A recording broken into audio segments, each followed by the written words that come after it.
Brother, আজকে committee ভাইরা টাকা পয়সা উঠিয়ে এই মাহফিলকে সাজিয়েছে। এই জায়গাতে আপনার গরু ছাগলে আপনার পায়খানা করত, কোনো অবৈধ কাজ হতো। আজকে নবীর মাহফিল আসন পাওয়ার জন্য এই স্টেজকে যদি লাইটে লাইট করানো হয়, আপনার রঙে রঙিয়ে আপনার সাজানো হয়, ফুল দিয়ে সাজানো হয়েছে। কমিটি ভাইরা মেহনত করে আজকে নবীর মাহফিল সাজিয়েছে। কমিটি ভাইরা ইন্তেকালের পরে আল্লাহর ফেরেশতারা তাদেরকে জান্নাতে সাজিয়ে নিয়ে যাবেন। জোরে বলুন সুবহানাল্লাহ। ব্রাদার, আসুন অল্প টাইমের মধ্যে বক্তব্য সমাপ্ত করতে হবে। আমাদেরকে আগামী কাল বেশি করে আমাদেরকে শ্রবণ করতে হবে। আয়াতি কারিমা তেলাওয়াত করেছি। আল্লাহ রাব্বে কায়নাত কোরআন মাজিদের মধ্যে ঘোষণা করেন, কুল্লা আসআলুকুম আলাইহি আজরান ইল্লাল মাওয়াদ্দাতা ফিল কুরবা। আল্লাহ রাব্বে কায়নাত ঘোষণা করেন, আল্লাহ রাব্বে কায়নাত বলেন, হে আমার হাবিব জানিয়ে দাও তাদেরকে যে আমি তোমাদের নিকটে কোনো কিছু পরিশ্রম চাইছি না, চাইছি একমাত্র আহলে বায়াতের ভালোবাসা। জোরে বলুন সুবহানাল্লাহ। আলে রাসূলের মহব্বত, আহলে বায়াতের ভালোবাসা। কে বলছেন? আল্লাহ কোরআনে বলছেন, নবীকে বলছেন যে তাদেরকে জানিয়ে দাও যে তোমাদের কাছে আমি কোনো পরিশ্রম চাইছি না, একমাত্র চাইছি আলে রাসূলের ভালোবাসা, আহলে বায়াতের ভালোবাসা। জোরে বলুন সুবহানাল্লাহ। আহলে বায়াত কাকে বলা হয়? আহলে বায়াত তিনাদেরকে বলা হয় মাওলাই আলী, হযরতে আলী মুর্তজা রাদিয়াল্লাহু তাআলা আনহু, হযরতে ফাতেমাতুজ জাহরা রাদিয়াল্লাহু তাআলা আনহা, ইমাম হাসান হুসাইন রাদিয়াল্লাহু তাআলা আনহুমা, তিনারাই হচ্ছেন আহলে বায়াত। জোরে বলুন সুবহানাল্লাহ। তিনাদেরকে ভালোবাসতে হবে। অন্য riwayate আছে যে আহলে বায়াত নবীর বংশধর। জোরে বলুন সুবহানাল্লাহ। সুবহানাল্লাহ। নবীর বংশধরের সঙ্গে মহব্বত রাখতে হবে। ব্রাদারি মিল্লাত ইসলামিয়া, নবী আমার হাদিসের মধ্যে ঘোষণা করেন, যেই ব্যক্তি আলে রাসূলকে, আহলে বায়াতকে ভালোবাসলো, সেই ব্যক্তি ভালোবেসে ইন্তেকাল করলো, তো সেই ব্যক্তি শহীদের দরজা পেল। জোরে বলুন সুবহানাল্লাহ। কিসের দরজা?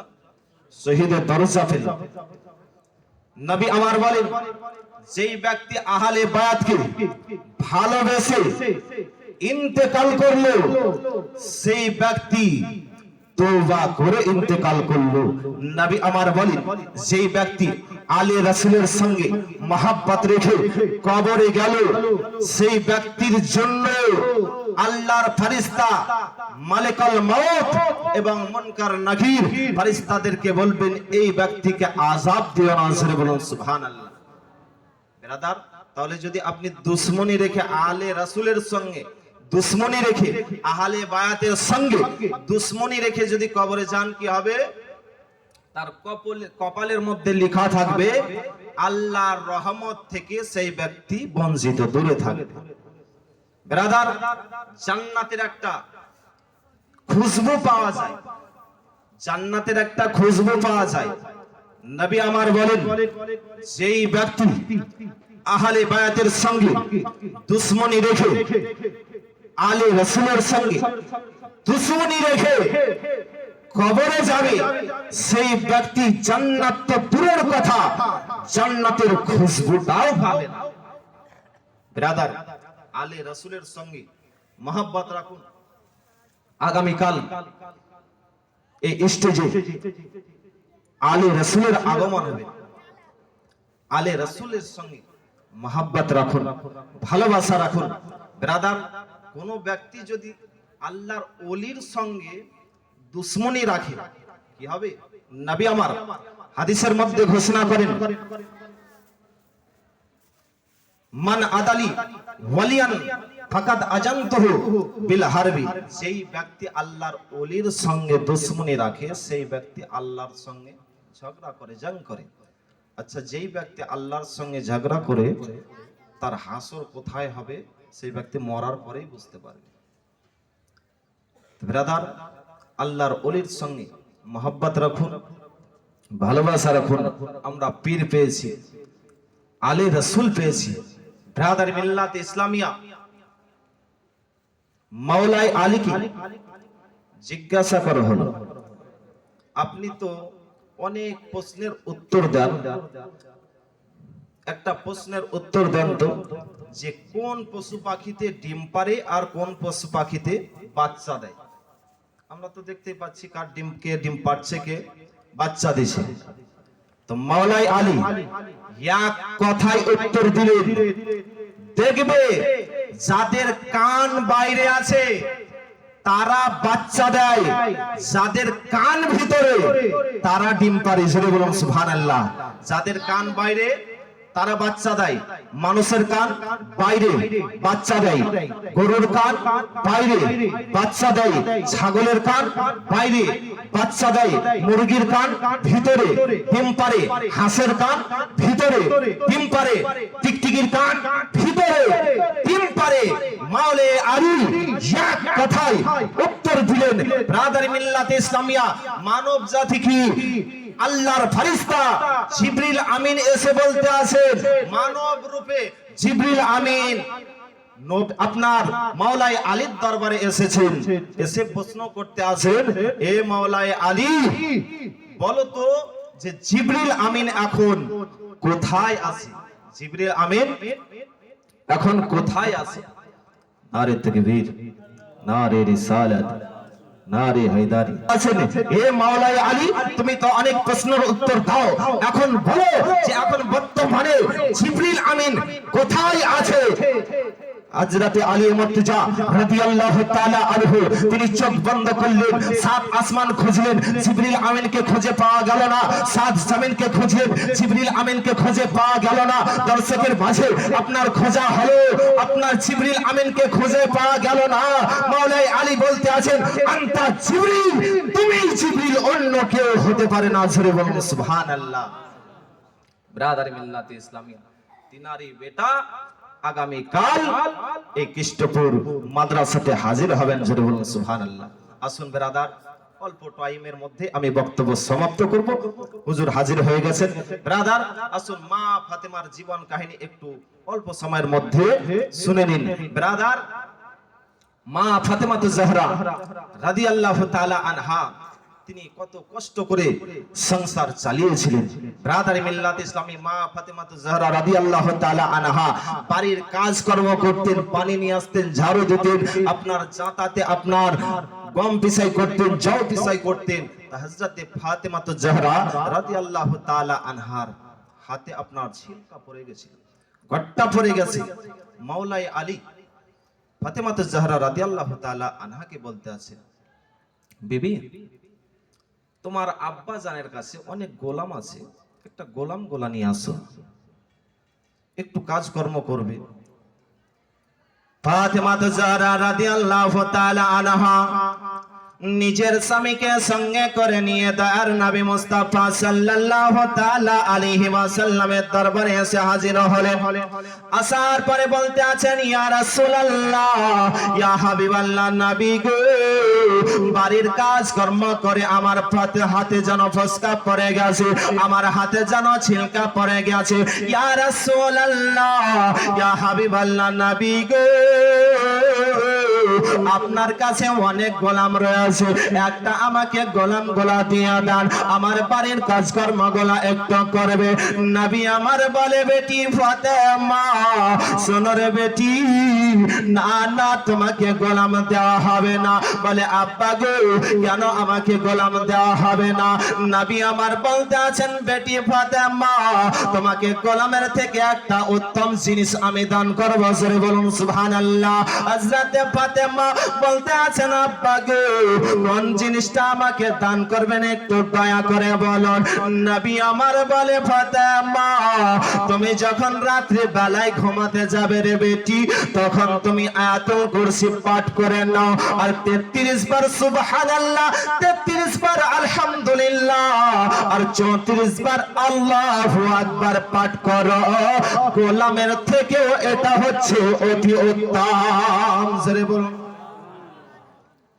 কি পাঠ করতে বললেন? আয়াতুল কুরসি, 33 বার সুবহানাল্লাহ, 33 বার আলহামদুলিল্লাহ আর 34 বার আল্লাহু আকবার।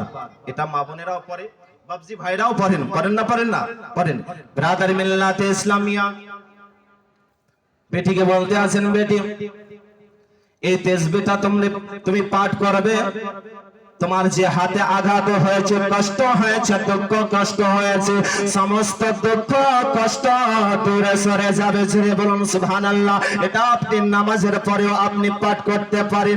বেরাদারি মিল্লাতে ইসলামিয়া মা ফাতেমা জাহরা রাদিয়াল্লাহু তাআলা আনহা রমজান মাসের রোজা রেখেছেন গো। দুপুরের টাইমে আতর রোদ উম্মে আয়মান, হযরতে উম্মে আয়মান একটু ফাতেমার বাড়ির দিকে এগিয়ে গেলেন যে আমি একটু ফাতেমার বাড়ি একটু যাই। হযরতে উম্মে আয়মান ফাতেমার বাড়ির দরজাতে গিয়ে দেখতে আসেন ফাতেমার বাড়ির দরজা যেন বন্ধ রয়েছে। উম্মে আয়মান বাড়ির দরজায় যেন দাঁড়িয়ে রয়েছেন গো। বাড়ির ভিতর থেকে আপনার যেন আওয়াজ আসছে। উম্মে আয়মান একটু বাড়ির দরজা থেকে ফাঁক থেকে দেখে নিয়েছেন জানা হযরতে ফাতেমা জাহরা রাদিয়াল্লাহু তাআলা আনহা যেন শুয়ে রয়েছেন আর জাতা যেন আপনার ঘুরতে আছে। ইমাম হাসান হোসাইনের দোলনা যেন দলতে আছে। দোলনা কিভাবে দলতে আছে? হযরতে ফাতেমা তো ঘুমিয়ে রয়েছে, জাতাকে ঘোরাচ্ছে গো, মানুষ যেন দেখা যায় না। উম্মে আয়মান ওই বাড়ির দরজা থেকে নবীর দরবারে এসে হাজির হলেন, বলতে আছেন ইয়া রাসূলুল্লাহ, ইয়া হাবিবাল্লাহ, নবী গো আমি ফাতেমার বাড়িতে গেলাম, ফাতেমার বাড়ির দরজা থেকে আমি দেখতে পেলাম ফাতেমা যেন শুয়ে রয়েছে বারান্দাতে আর চাকি যেন ঘুরতে আছে। ইমাম হাসান ও হুসাইনের দোলনা যেন দলতে আছে। কে দোলা দিচ্ছে, কে চাকি ঘোরাচ্ছে, মানুষ কিন্তু দেখা যায় না। নবী আমার বলে উম্মে আয়মান শোনো রে, আমার বেটি আজকে রোজা রেখেছে, এই রোদ্রের টাইমে আমার বেটি যদি চাকি ঘোরায় তাহলে কষ্ট পাবে, আঘাত পাবে। ওই জন্য আল্লাহ রাব্বুল আলামিন আমার বেটি ফাতেমার চোখে যেন ঘুম দিয়ে দিয়েছে আর এই চাকিটা ঘোরাচ্ছে আমি আল্লাহ রাব্বুল আলামিন জিবরিল আমিনকে পাঠিয়ে দিয়েছে। জিবরিল আমিন গিয়ে এই চাকি যেন ঘোরাতে আছে। জোরে বলুন সুবহানাল্লাহ। ব্রাদারি মিল্লাত ইসলামিয়া ফাতেমার এই চাকিকে ঘোরাচ্ছে জিবরিল আমিন। ইমাম হাসান হোসাইনের দোলনা দোলাতে আছেন জিবরিল আমিন। মা ফাতেমা যদি ওই দুপুরের টাইমে রোদ্রের টাইমে এই চাকি ঘোরায়, দোলনা দেয়, হয়তো ফাতেমার কষ্ট হতে পারে। ওই জন্য আল্লাহ রাব্বুল আলামিন ভালোবেসে ফাতেমার চোখে আপনার ঘুম দিয়ে দিয়েছে। ব্রাদার মিল্লাতে ইসলামিয়া মা ফাতেমা জাহরা রাদিয়াল্লাহু তাআলা আনহা এত কষ্ট করতেন গো। বাড়িতে আপনার 3 দিন থেকে খাবার খাদ্য নাই। মা ফাতেমার বাড়ির দরজাতে হযরতে সালমান ফারসি এসে হাজির। শর্টকাটে বলছি, নবী বলেছেন যে কেউ আছে গো, যে এক ব্যক্তি এসেছে তাকে মুসলমান করেছেন নবী আমার, তার জন্য খাবারের ব্যবস্থা করতে বললেন। হযরতে সালমান ফারসি বললেন ইয়া রাসূলুল্লাহ, ইয়া হাবিবাল্লাহ, নবী গো আমি একটু খাবারের ব্যবস্থা করছি। হযরতে সালমান ফারসি গ্রামের মধ্যে গেলেন খাবারের জন্য, কেউ যেন খাবার দিল না গো। হযরতে সালমান ফারসি হযরতে ফাতেমা জাহরা রাদিয়াল্লাহু তাআলা আনহার বাড়ির দরজাতে এসে হাজির হয়ে গেছেন। বলে ফাতেমা, তোমার আব্বা জান আমাকে খাবারের জন্য পাঠিয়েছে, তোমার কাছে যদি খাবার থাকে তো একটু খাবার দাও। হযরতে ফাতেমা জাহরা রাদিয়াল্লাহু তাআলা আনহা বলতে আছেন আমি 2-3 দিন থেকে অনাহারে রয়েছি, আমার বাড়িতে তো খাবার খাদ্য নয়। তবে শোনো গো, আমার পরনে এই একটাই চাদর রয়েছে, এই চাদরটা তুমি নিয়ে যাও। চাদরটা নিয়ে গিয়ে সামন ইহুদি আছে ওই ইহুদির কাছে নিয়ে যাও, নিয়ে যাওয়ার পরে আমার চাদরটা দিয়ে কিছু টাকা পয়সা কিংবা খাবার তার কাছে নিয়ে আসো। হযরতে সালমান ফারসি ওই ফাতেমা জাহরা রাদিয়াল্লাহু তাআলা আনহার ওই চাদরটা নিয়ে শামউন ইহুদির কাছে গেল গো। ইহুদির কাছে যাবার পরে বলতে আসেন, বিশ্ব নবীর বেটি ফাতেমা এই চাদরটা দিয়েছে, তুমি চাদরটা নিয়ে নাও, আর কিছু যদি খাবার থাকে তাহলে খাবারটা দিয়ে দাও। বেরাদার ওই চাদরটাকে শামউন ইহুদি যেন তাকিয়ে তাকিয়ে দেখতে আসেন গো। দিলের মধ্যে খলবলে পয়দা হয়ে গেল। ওই শামউন ইহুদি না থেকে এবার যেন মুসলমান হয়ে গেল। জোরে বলুন সুবহানাল্লাহ। নবীর কলমা পড়ে সেই ব্যক্তি মুসলমান হলো। চাদরটা নিলেন, সমান দিলেন গো, মুসলমান হলো। শামউন ইহুদি কিছু জও দিলেন, সালমান ফারসিকে কিছু জও দিলেন, আর চাদরটাও আপনার ঘুরিয়ে দিলেন। সালমান ফারসি জও নিয়ে আপনার ফাতেমার বাড়িতে হাজির হলেন। ফাতেমার বাড়িতে এসে ফাতেমা জওগুলা নিয়ে নেওয়ার পরে গো আপনার ওই জাঁতাতে পিষতে আরম্ভ করলেন। আটা তৈরি করে আপনার রুটি তৈরি করা হলো। রুটি তৈরি করে সালমান ফারসিকে সমস্ত রুটি দিয়ে দিলেন। জোরে বলুন সুবহানাল্লাহ। সালমান ফারসি বলতে আছেন, একটু আপনি রুটিগুলা নেন। বলে না, আমি নেব না। হযরতে ফাতেমা জাহরা রাদিয়াল্লাহু তাআলা আনহা সালমান ফারসিকে সমস্ত রুটি আপনার দিয়ে দিলেন। রুটি নিয়ে নবীর দরবারে হাজির হলেন গো। নবী বললেন, এই ব্যক্তিকে দিয়ে দাও। ব্রাদার মিল্লাতে ইসলামিয়া, যেই ব্যক্তি আপনার মুসলমান হলো নবীর কাছে, ওই ব্যক্তিকে আপনার সমস্ত রুটি দিয়ে দেওয়া হলো। নবী আমার ফাতেমার বাড়িতে আসলেন গো। আসার পরে ফাতেমাকে যেন আপনার বোঝাতে আছে, বেটি ফাতেমা, ও বেটি ফাতেমা রে, তুমি সবর করো রে বেটি। এইভাবে আপনার ফাতেমাকে যেন বোঝাতে আসেন। বেরাদার হুজুর বসে আছেন, বেয়াদবি হবে। এই বক্তব্য যদি দিয়ে 2-1 ঘন্টা সময় লেগে যাবে তো বক্তব্য আর লম্বা চওড়া হবে না। একবার দরুদ শরীফ পাঠ করুন। আল্লাহুম্মা সাল্লি আলা সাইয়্যিদিনা মাওলানা মুহাম্মদ وعلى آل سيدنا مولانا محمد صلى على